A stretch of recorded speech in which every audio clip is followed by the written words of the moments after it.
일주일 동안 하나님의 말씀으로 승리하셨습니까? 아멘. 어떻게 주보에 올려드린 성경 통독표로 성경은 잘 읽고 계십니까? 아멘. 우리 장로님만 읽고 계신 것 같은데요. 좀 밀리더라도 앞에 거부터 읽어야지라고 하지 마시고 그날 분을 읽으시고 못 읽은 분은 그날 분은 또 시간을 내셔가지고 이렇게 읽으시면 됩니다. 계속 앞에서부터 처음부터 시작하겠다 이렇게 시작하면 계속 밀립니다. 그러니까 오늘 읽을 거 읽고 그 다음에 앞에 못 읽은 거 한 절씩 한 절씩 이렇게 읽으시면 됩니다. 신약에 제일 처음 나오는 위대한 인물을 꼽으라 라고 하면 누구를 꼽을 수 있습니까? 세례 요한을 꼽을 수가 있습니다. 우리가 예배를 시작하면 제 옆에 이제 미국 교회에서 이제 찬양 연습을 시작합니다. 그래서 이 소리가 귀에 많이 좀 이렇게 거슬리시죠. 그런데 저는 이렇게 소리가 들리니까 참 좋습니다. 왜냐하면 주일학교 교역자 할 때 보면 유년부, 초등부, 중등부, 고등부실이 따닥따닥 붙어 있어요. 그래서 한 부서가 드럼을 치고 찬양을 하면요, 옆에 예배실에서 이렇게 들립니다. 그래서 부서들끼리 서로 조용히 해라, 나중에 해라, 뭐 이렇게 좀 다툼도 있었지만 이게 옆에서 소리가 들리니까요, 교회가 뭔가 활기가 있다는 생각이 좀 들어가지고 좀 좋긴 합니다. 다음에 한번 시간을 내가지고 조금 볼륨만 좀 줄여달라고 그렇게 한 부탁을 한번 해보도록 하겠습니다. 신약에 나오는 위대한 인물 이러면 제일 처음으로 나오는 인물 이러면 세례 요한을 이야기합니다.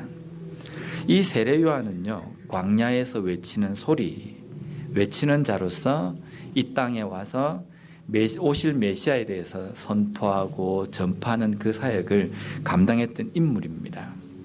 그런데 그가 그 사역을 감당할 때 옷은 약대 토롯을 입었습니다. 그리고 먹는 음식은 메뚜기와 석청이었습니다. 또 그가 거했던 곳이 어디입니까? 광야에서 살았습니다. 한번 생각을 해보십시오. 화려한 옷도 아니고 약대 토롯을 입고 먹는 것도 기름진 고기와 음식이 아니고 메뚜기와 석청을 먹습니다. 사는 곳도 대궐 같은 집이 아니라 광야에서 텐트를 치면서 살았습니다. 딱 어떤 느낌이 듭니까? 야, 청렴결백하겠다 이런 생각이 안 듭니까? 그런 삶을 사는 세례 요한이 당시에 사람들에게, 유대인들에게 오실 메시아에 대해서 선포했습니다. 이렇게 선포한 세례 요한의 이 메시지에 힘이 있었겠습니까? 없었겠습니까? 설득력이 있었을 거예요. 당시 유대인들에게 지금까지 경험해 보지 못했던 지도자의 모습을 세례 요한에게서 발견한 겁니다. 다른 지도자들은 말씀을 통해서 자기 이익을 챙기려고 하고 어떻게 하면 돈이 되는 일을 할 것인가 이 생각을 하는데 세례 요한은 달랐습니다. 가진 것도 없고 그렇다고 화려한 삶을 살지도 않고 먹는 것도 탐하지 않고 아주 청렴한 그러한 삶을 살면서 메시지를 전한다. 그러면 당시 유대인들에게 이 세례 요한은요, 거의 하나님과 같은 신적인 존재 그 정도로 여겨졌을 겁니다. 그래서 세례 요한이 선포하는 그 메시지에는 힘이 있었고 설득력이 있었습니다. 그런데 세례 요한의 입장에서 우리가 한번 다시 돌아가 보면요, 세례 요한의 입장에서는 어떻겠습니까? 사람들이 자신을 보면서 열광합니다. 자신이 무슨 이야기를 해도 사람들이 속속 잘 듣습니다. 그런 상황에서 보통 사람들 같으면요, 야, 내가 뭐 좀 됐구나 이 생각을 좀 할 겁니다. 이 기회를 내가 틈타서, 내가 이 유명세를 틈타서 내가 뭔가를 한번 해볼 수도 있을 것이다, 이런 의도적으로 생각을 할 수도 있습니다. 이런 의도적으로 생각하지 않는다 할지라도 우리 인간은 연약하고 교만하기 때문에요, 이런 상황이 딱 되면 맛이 가버립니다. 야, 사람들이 나를 좀 잘 따라오고 내 말에 대해서 열광을 하고 내 행동이나 내 행보에 대해서 상당한 관심을 가지고 추종하는 세력들이 이렇게 많으니까 내가 이걸 뭔가 된 것 같다는 생각이 들어서 쉽게 교만해질 겁니다. 그런데 세례 요한은 그러한 모습을 보이지 않았습니다. 끝까지 사람들이 자기에게 열광했음에도 불구하고 그는 자기가 이 땅에서 무엇을 해야 하는지, 자기에게 주어진 사역이 무엇인지 그것을 망각하지 않고 그것을 온전히 행했던 인물입니다. 그래서 세례 요한은 위대한 인물이다라고 우리가 이야기할 수 있는 겁니다. 오늘날 교회 안에서도 보면 슈퍼스타가 되고 싶어하는 사람들이 많아요. 목사건 성도건 이게 그게 없습니다. 구분이 없습니다. 누구든지 뭔가 한 가지 자기의 공적이 있으면 그것을 부각시켜 가지고 내가 이 정도로 뛰어난 사람이다라는 것을 이야기하고 싶어 해요. 예를 하나 들어볼까요? 제가 지난주에 설교하면서도 이야기를 드렸지만 여기까지 공사를 하면서 정말 많은 것을 했습니다. 많은 것을 하면서 쭉 보니까 야, 이것도 내가 했고 저것도 내가 했고, 솔직히 표가 안 나지만요, 제가 한 거는 요 천장 위에 다 들어 있습니다. 저걸 어떻게 끄집어내 가지고 자랑을 좀 할까, 그런 생각이 들어요.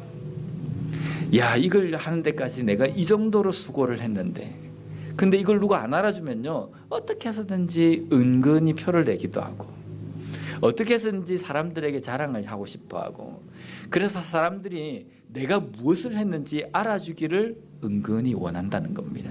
이게 인간입니다.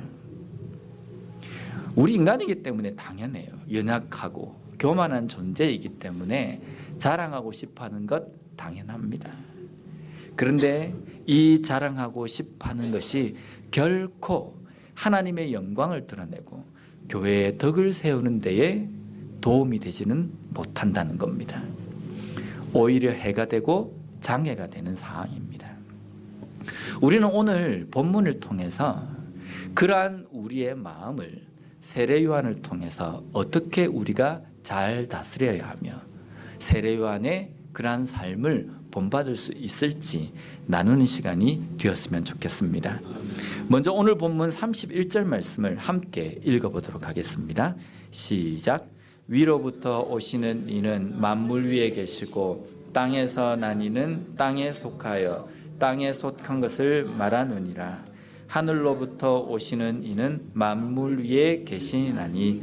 아멘. 여기 보면 요한은 예수님을 뭐라고 표현하고 있습니까? 위로부터 오시는 이.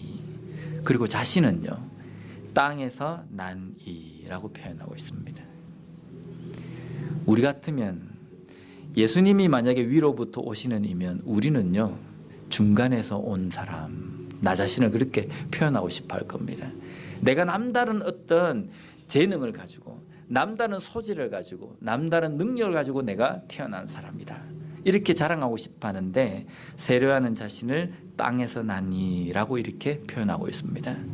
세례 요한이 이야기하고 있는 이 표현은 예수님에 대해서 정확하게 알고 전하는 표현이라고 이야기할 수 있습니다.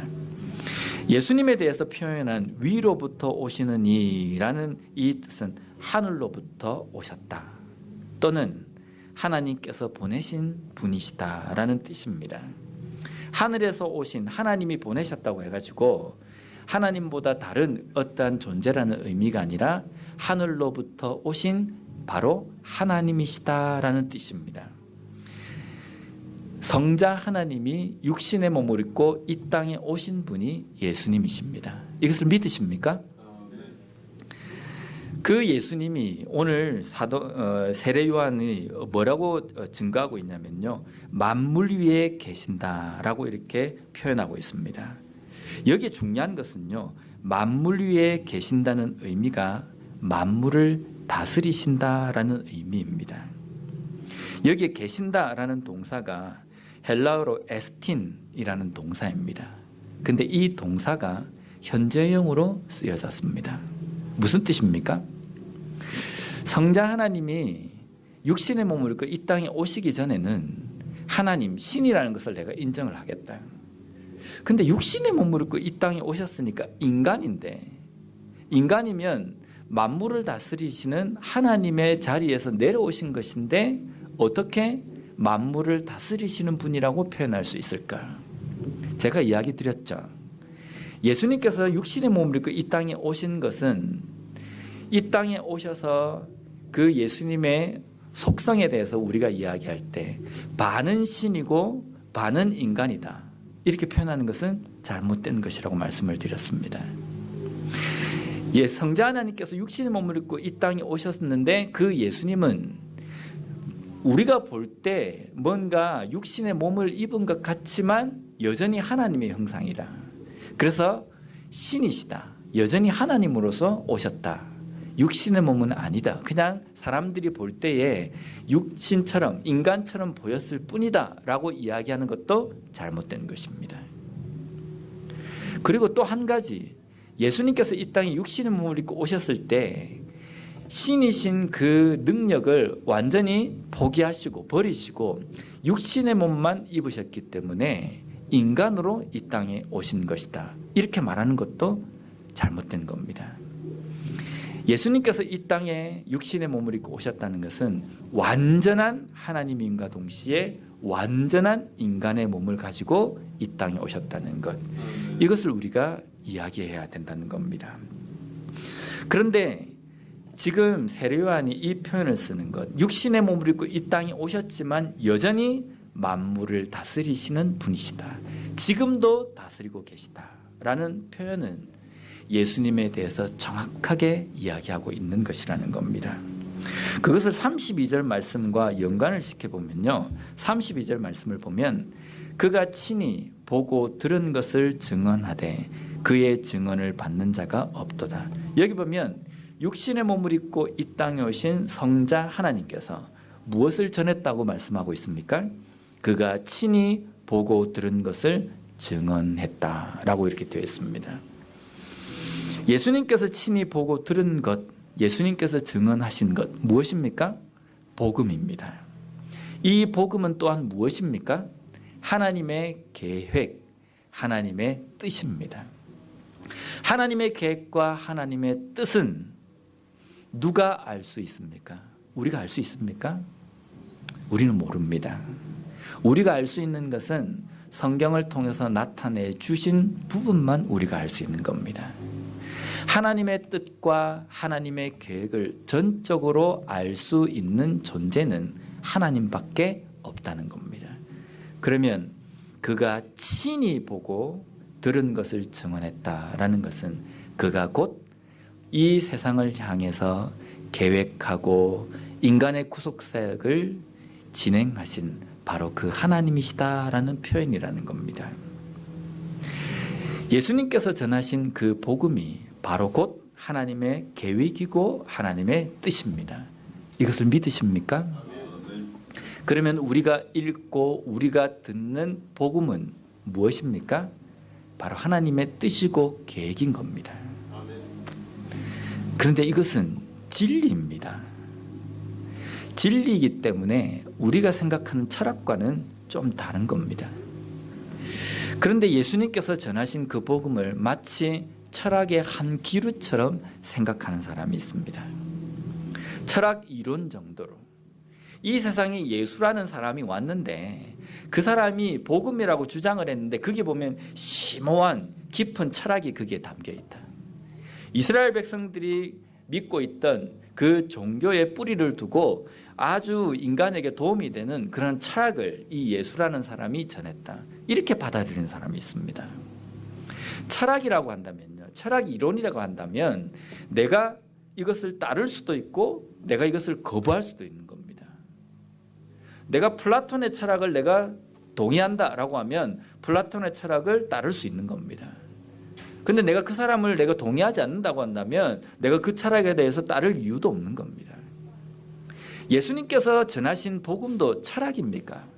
그래서 우리가 예수님께서 말씀하신 것을 내가 따를 수도 있고 내가 거부할 수도 있다라고 생각하는 겁니까? 예수님께서 전하신 복음이 하나님의 뜻이고 하나님의 계획이고 하나님의 명령이라고 한다면 우리가 예수님께서 전하신 그 복음을 어떻게 받아들여야 됩니까? 목숨처럼 받아들여야 된다는 겁니다. 살아계신 하나님이 우리에게 말씀하신 명령이기 때문에 내가 지켜도 되고 안 지켜도 되는 것이 아니라 반드시 지켜야 된다는 겁니다. 예수님께서 사랑하라 라고 이야기하고 섬겨라, 겸손하라, 거룩하라 라고 말씀하셨으면 이 시대에 살아가는데 예수님이 말씀하신 것처럼 그렇게 살았다가는요, 손해보기 딱 좋습니다. 남한테 당하기 딱 좋습니다. 이렇게 토를 달 게 아니라 예수님께서 그렇게 말씀하셨으면요, 그렇게 하는 겁니다. 원수를 사랑하라. 한쪽 뺨을 맞으면 다른 쪽 뺨도 내밀어라. 이렇게 말씀하시면요, 그대로 지키는 겁니다. 그것이 이 시대에 그대로 살아가는 것이 바보 같은 삶이라 할지라도 살아계신 하나님의 명령이고 뜻이기 때문에 그대로 지키는 것, 그렇게 받아들이는 것이 바로 복음을 바로 받아들이는 삶이라는 겁니다. 그런데 오늘날 그리스도인들 중에서도, 세상 사람들은 그렇다 치더라도 그리스도인들 중에서도 하나님의 말씀을 취사선택으로 받아들이는 경우가 많이 있다는 겁니다. 이거 나에게 도움이 되느냐? 받아들입니다. 이거는 나에게 뭔가 손해가 좀 될 것 같다. 안 받아들이고 거부하고 막아버립니다. 주로 어떤 때 우리가 받아들입니까? 나에게 위로를 주시는 말씀, 나에게 힘을 주는 말씀, 이러한 것일 때에는 받아들입니다. 주님께서 나에게 위로의 말씀을 주신다. 근데 성경은 우리에게 때로는 위로의 말씀도 주시지만요, 때로는 고난의 길도 걷고 가시밭길도 걷고 누군가로부터 침뱉음을 당하기도 하고 남들에게 욕을 먹기도 하고 남들에게 좋지 못한 소리도 듣고 이러한 길도 걸어가라고 우리에게 말씀하신다는 겁니다. 위로의 말씀을 그토록 내가 받는다고 한다면 그 말씀도 우리가 받아야 된다는 겁니다. 그런데 오늘 본문에 보면 그렇게 살아계신 하나님의 말씀으로서 예수님께서 증언하셨음에도 불구하고 뭐라고 되어 있습니까? 그 말씀을, 그 증언을 받는 자가 없다라고 이렇게 말씀하고 있습니다. 생각해 보십시오. 예수님께서 사역하던 당시에 예수님 주변에 얼마나 많은 사람들이 모였습니까? 각색 병자들, 삶에서 찌들린 사람들, 삶에서 실패했다고 생각하는 사람들, 무시당하는 사람들, 천대받는 사람들, 수많은 사람들이 운집했어요. 가는 곳마다 사람들이 모여들었습니다. 근데 왜 세례 요한은 하나님의 말씀을 증언하였음에도 불구하고 그의 증언을 받는 자가 없다라고 표현했겠습니까? 예수를 향해서 열광은 하지만 예수님께서 전하시는 복음에 대해서 목숨을 걸고 열광하는 사람이 없었다는 겁니다.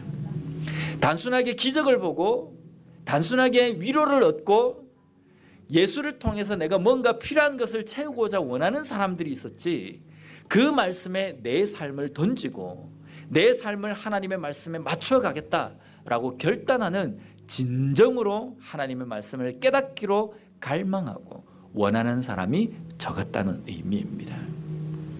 오늘날에도 예수에 대해서 열광하는 사람들이 많습니다. 예수에 대해서 열광하는지, 기독교에 대해서 열광하는지, 아니면 교회에 대해서 열광하는지, 목사에 대해서 열광하는지 분간이 가진 않습니다. 그런데 그 열광하는 사람들 중에 예수님께서 말씀하신 그의 증언을 받는 자가 없다라는 표현이 사용되어질지, 아니면 그 증언을 받는 사람이 많다라는 표현을 하나님께서 쓰실지 우리 자신을 돌아보는 그런 시간이 되었으면 좋겠습니다. 당시 유대인들 뿐만이겠습니까? 제자들은 어떻습니까? 예수님과 가장 가까운 곳에서 기적을 보고 모든 가르침을 다 받았음에도 불구하고 결정적인 순간에 제자들은 어떻게 했습니까? 예수님을 버리고 도망갔지 않습니까? 예수님께서 증언하시고 말씀하신 그 복음의 뜻을 제대로 깨닫지 못했기 때문이라는 겁니다. 우리는 예수의 열광을 하되 예수님께서 전하신 그 복음이 살아계신 하나님의 명령, 말씀임을 온전히 깨닫고 내 삶 전체를 던져서 하나님의 말씀에 순종하기로 결단하며 열광하는 그러한 삶이 되었으면 좋겠습니다. 그러므로 인하여서 신앙생활 오래 했지만 교회를 다니는 사람이라고 사람들에게 이야기하지만 손가락질 받고 욕먹는 삶이 아니라 야, 저 사람이 진정으로 예수 믿는 사람이다. 이런 소리를 듣는 우리 예담 장로교회 성도들이 되었으면 좋겠습니다. 다음으로 33절 말씀을 우리 함께 읽어보도록 하겠습니다. 시작.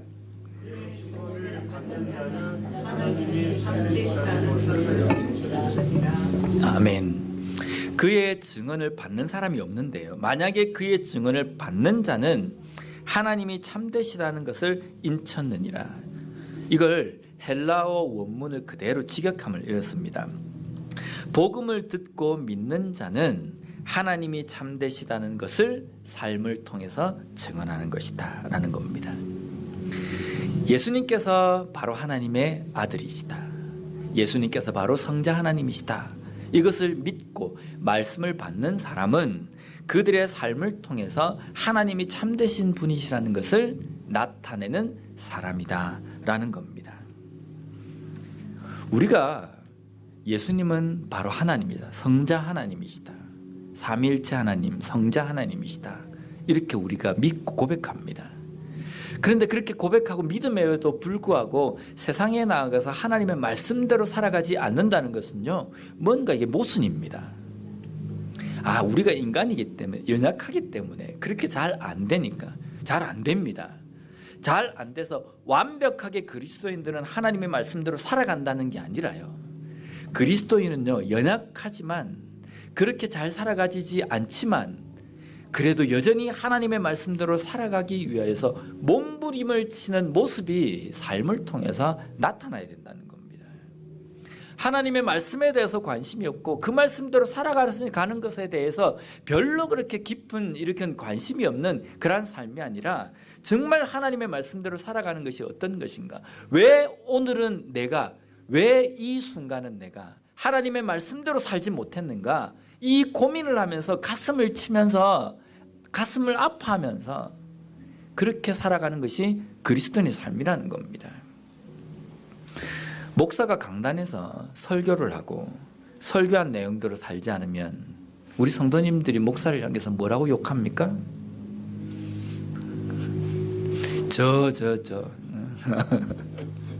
입만 살아가지고 말한 대로 살지도 않으며 지는 살지도 않으면서 말만 잘한다 이렇게 하지 않습니까?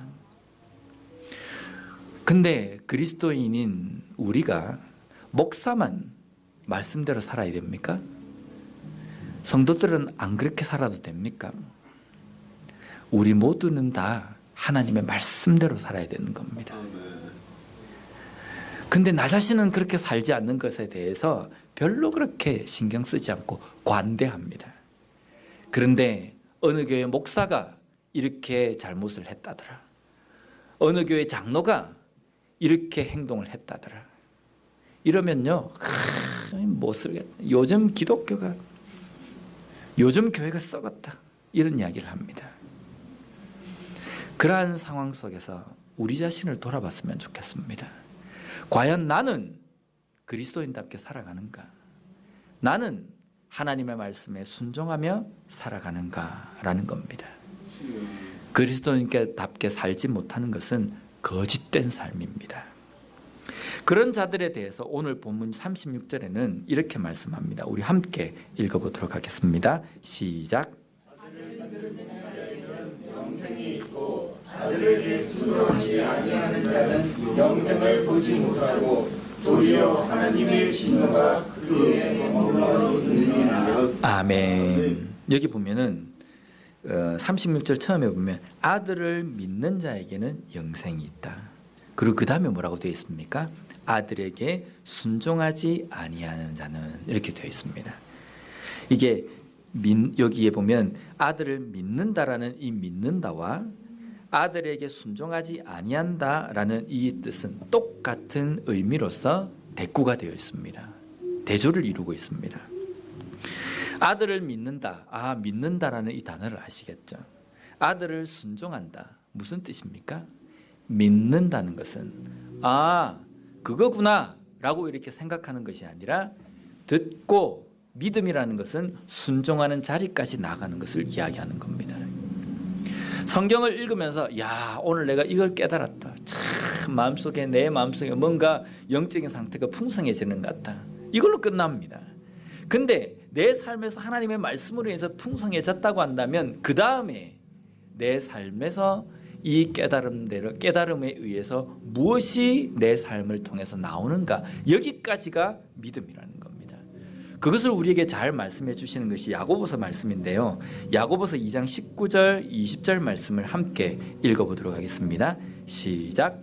내가 하나님은 한 분이신 줄을 믿느냐? 잘하는도다. 귀신들도 믿고 떠느니라. 아, 허탄한 사람아, 행함이 없는 믿음이 헛것인 줄을 알고자 하느냐? 아멘. 여기 보면 하나님은 한 분이시다라는 이것을 귀신도 안답니다. 사탄도 알고 있다는 겁니다. 성경을 읽어보면요, 귀신 들린 자들이 예수님 앞에 섰을 때 예수님을 정확하게 알아봅니다. 당신은 바로 하늘에서 오신 하나님의 아들이십니다. 당신은 하나님이십니다. 귀신 들린 자가, 그 속에 있는 귀신이 예수님을 보고 그렇게 고백합니다. 당시 유대인들이나 종교 지도자들은 못 알아봐요.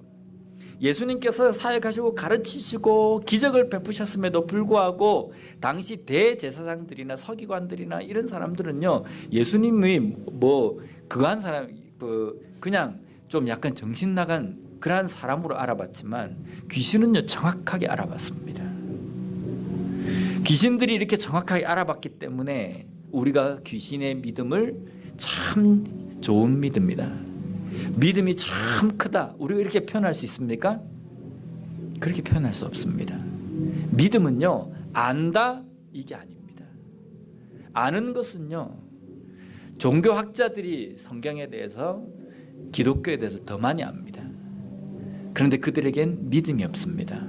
어떤 것입니까? 듣고 아는 것을 삶을 통해서 순종하고 나타나는 것, 열매를 맺는 것, 여기까지가 믿음이라는 겁니다. 오늘 야고보서 말씀에서는요, 네가 듣고 아느냐? 근데 행함이 없다고 한다면 그것은 헛것이다, 아무것도 아니라는 겁니다. 그건 믿음도 아니라는 겁니다. 나는 매일 기도하고, 나는 매일 하나님의 말씀을 읽고, 나는 새벽 기도부터 모든 예배 다 참석하고 교회 봉사 열심히 한다. 근데 삶에서, 세상 가운데에서 그리스도인답게 하나님의 말씀대로 열매를 맺지 않는다고 한다면요, 그것은 믿음이 아니라는 겁니다. 하나님께서 우리에게 말씀해 주신, 예수님께서 증언하신 이 복음의 내용을 들었습니다. 우리는. 그리고 우리는 믿습니다. 믿기 때문에 이 자리에 앉아 있습니다. 근데 그것으로 끝나면 우리의 믿음이 완성이 되었다, 이것이 믿음이다 라고 말할 수 없다는 겁니다. 우리의 삶 속에서 그 말씀대로 열매를 맺는 삶을 사는 것, 이것까지가 우리의 믿음이 되어야 된다는 겁니다. 이렇게 예수를 믿고 순종하는 삶이 될 때 그 믿음으로 인해서 영생을 맛보게 될 것이다 라고 말씀합니다. 그러면 순종하지 않는 자, 순종하는 자리까지 나오지 않는 자는 어떻게 됩니까? 오늘 본문에 보면 영생을 맛보지 못하고 여전히 하나님의 진노가 그 위에 머물러 있다라고 이렇게 되어 있습니다. 이 말씀을 잘 이해하셔야 됩니다.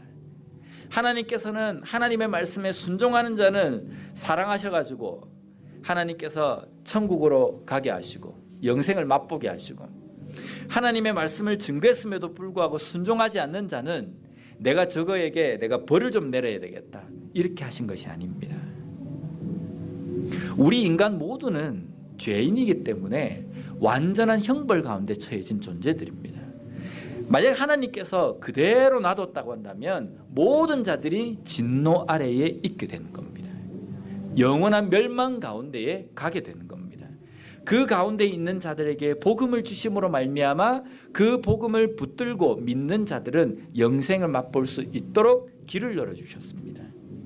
근데 그 예수님께서 전하신 그 복음을 듣고 그 복음에 순종하는 믿음의 자리까지 나오는 자들에게는 영생이라는 것을 맛볼 수 있지만, 그럼 나머지 사람들은요, 원래 있던 그 자리, 영원한 멸망의 자리에 머물러 있게 된다라는 말씀입니다. 구원받는 길을 우리에게 주셨습니다. 그 길이 바로 예수 그리스도이시라는 겁니다. 예수 그리스도를 붙들고 믿는 순종하는 자리까지 나온 자들에게는 영원한 죽음의 상태에 머물러 있지 않고 영생을 주시는 말씀이라는 겁니다. 여기에 우리가 다시 한번 생각해야 될 무서운 말씀은 무엇이냐면요, 아들에게 순종하지 않는 자는 여전히 영원한 형벌 진노에 있다는 말씀입니다. 내가 믿고 끄떡끄떡하고 내가 이것이 말씀이구나, 좋은 깨달음이구나, 이렇게 살아가는 삶에는 여전히 진노 가운데 있다는 무서운 말씀이라는 겁니다.